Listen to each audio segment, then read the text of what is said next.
Mutual fund में आपको जब बहुत बड़ा फंड तैयार करना है, इन्वेस्टमेंट के साथ साथ आपको कुछ बातों का भी ध्यान रखना चाहिए। जी हाँ, आप अगर म्यूचुअल फंड में इन्वेस्टमेंट करते हैं तो आज के आज कुछ ऐसे पॉइंट का ध्यान रख लें, आप इन्वेस्टमेंट के साथ अपने म्यूचुअल फंड को सुरक्षित रख सकते हो। देखो, म्यूचुअल फंड में इन्वेस्टमेंट करते रहना और एक बहुत बड़ा फंड के लिए आप ये सोच रहे हो तो कई बार आपके साथ कुछ ऐसे फ्रॉड हो जाते हैं जिसके बेसिस पे आपका 10 से 15 साल का जो जमा पूंजी है या जितने साल भी आपने समय दिया है उस पे काफ़ी बड़ा रिस्क तैयार हो जाता है। जी हाँ, तो आज के वीडियो में हम जानेंगे कि अगर आप म्यूचुअल फंड में इन्वेस्टमेंट करते हो तो इन्वेस्टमेंट के साथ साथ इन 4 पॉइंट का ध्यान रखें जिसके बेसिस पे आप अपने म्यूचुअल फंड इन्वेस्टमेंट को काफ़ी ज़्यादा सुरक्षित रख सकते हो। चलिए 1 बाय 1 मैं आपके सामने आंकड़े रखूँगा। जी हाँ, कौन कौन से वैसे पॉइंट्स हैं, लेकिन उसके पहले आप में से बहुत ऐसे इन्वेस्टर हैं जिनको mutual fund portfolio review design को लेके काफ़ी प्रॉब्लम फेस करना पड़ता है। आप डिस्क्रिप्शन बॉक्स में आए डिटेल चेक करें और व्हाट्सअप नंबर के थ्रू हमारे साथ जुड़ सकते हैं। चलिए शुरुआत करते हैं। सबसे फर्स्ट पॉइंट देखो, जब भी आप म्यूचुअल फंड में इन्वेस्टमेंट करते हो तो हर एक ट्रांजेक्शन्स डिटेल को ज़रूर चेक करो।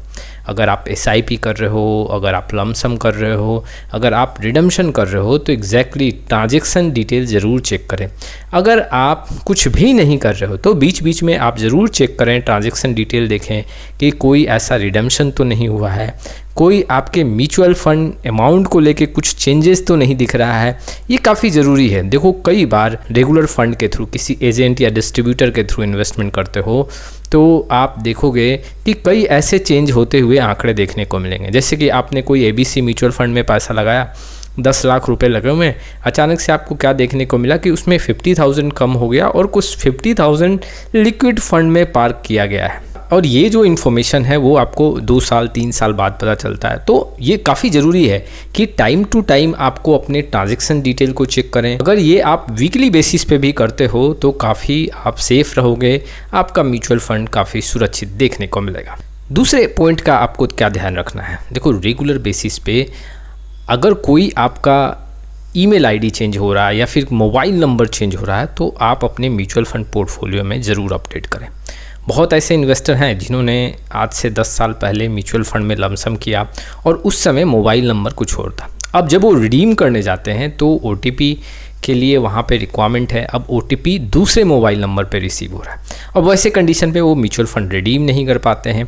तो यहाँ पे इन्वेस्टर को टाइम टू टाइम अगर आपका मोबाइल नंबर चेंज हो रहा है या फिर आपका ईमेल ID चेंज हो रहा है तो उसको अपडेट ज़रूर करें। अगर आप नहीं भी कर रहे हैं तो time to time KYC update ज़रूर करें जिसके बेसिस पे आपका जो म्यूचुअल फंड को रिक्वायरमेंट है मोबाइल नंबर का या फिर ईमेल ID का वो अपडेट होता जाए टाइम टू टाइम। और जब भी आप कोई म्यूचुअल फंड रिडीम करने जाएं तो आपके ईमेल ID पे या फिर आपके मोबाइल नंबर पे, जी हाँ, जो OTP रिसीव हो उसके थ्रू आप अपने म्यूचुअल फंड को रिडीम कर लें। कई ऐसे फ्रॉड होते हैं, जी हाँ, मोबाइल नंबर चेंज है, आपका जो OTP है वो दूसरे मोबाइल नंबर में रिसीव हो रहा है और उसके थ्रू कई ऐसे बड़े फ्रॉड होते हुए देखने को मिले हैं। तो ये काफ़ी ज़रूरी है कि टाइम टू टाइम अगर आप अपने मोबाइल नंबर या ईमेल चेंज कर रहे हो तो उसको अपडेट भी करें। तीसरे पॉइंट की तरफ बढ़ते हैं। देखो, म्यूचुअल फंड में इन्वेस्टमेंट तो आप कर रहे हो लेकिन आप एक पर्टिकुलर गोल लेके चल रहे हो, लेकिन आपके बाद उस पैसे का मालिकाना हक किसको मिले। लो आपकी फैमिली है और आप के साथ कुछ ऐसा एक्सीडेंट हो जाता है तो उस जमा पूंजी का फ़ायदा किसको मिले, ये काफ़ी ज़रूरी है। देखो, आप अपने म्यूचुअल फंड पोर्टफोलियो में नॉमिनी का नाम ज़रूर ऐड करें। आप अगर नॉमिनी का नाम ऐड करोगे तो फ्यूचर में कभी किसी साथ कुछ इंसिडेंट और एक्सीडेंट देखने को मिलता है और जो भी आप वहाँ पे एक इन्वेस्टमेंट कर रहे हो, बड़ा फंड तैयार कर रहे हो, उसका बेनिफिट आपके फैमिली को मिले। तो ये काफ़ी ज़रूरी है कि आप अपने पोर्टफोलियो में नॉमिनी का नाम ज़रूर ऐड करें। आप अगर बाद में नॉमिनी का नाम चेंज भी करना चाहते हो तो बाद में उसको अपडेट कर सकते हो। फ़िलहाल जो है, अगर अभी करंट सिचुएशन में किसी का भी नाम अगर नॉमिनी के तौर पे आप डालना चाहते हो तो उसको ज़रूर अपडेट करें। अगले पॉइंट की तरफ बढ़ते हैं और ये काफ़ी इंपॉर्टेंट पॉइंट है। आप अपने म्यूचुअल फंड पोर्टफोलियो को लॉक कर सकते हो। जी हाँ, कोई भी अगर चाहे तो आपके म्यूचुअल फंड से पैसा नहीं निकाल सकता है। कोई भी अगर चाहे तो आपके म्यूचुअल फ़ंड को रिडीम नहीं कर सकता है। जी हाँ, ये काफ़ी ज़रूरी है। अगर आप यहाँ पे म्यूचुअल फ़ंड में इन्वेस्टमेंट करते हो तो आप डेबिट फ्रीज का ऑप्शन ज़रूर सेलेक्ट करें। डेबिट फ्रीज का ऑप्शन जी हाँ आपके म्यूचुअल फ़ंड को लॉक कर देता है, जिससे कोई भी रिडम्पशन नहीं होगा। जब तक आप उसको डेबिट फ्रीज को अनलॉक नहीं करोगे तब तक आप भी वहाँ पे रिडम्पशन नहीं कर पाओगे। तो कोई भी ऐसा फ्रॉड जो अगर मान लो OTP के थ्रू या किसी कारण से वहाँ पे होता है तो वहाँ पे म्यूचुअल फ़ंड रिडीम नहीं होगा जब तक आप उसको अनलॉक नहीं करोगे। अब देखो, डेबिट फ्रीज में भी दो ऑप्शन है। जी हाँ, अगर आप सर्विसेज को भी वहाँ पे लॉक कर दोगे तो यहाँ पे सिक्योरिटी काफ़ी स्ट्रांग देखने को मिलेगा।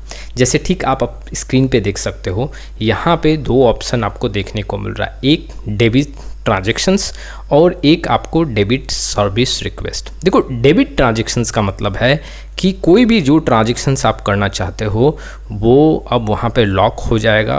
अब वहाँ पे म्यूचुअल फ़ंड को आप रिडीम नहीं कर पाओगे, कोई भी वहाँ पे पैसा निकाल नहीं पाओगे।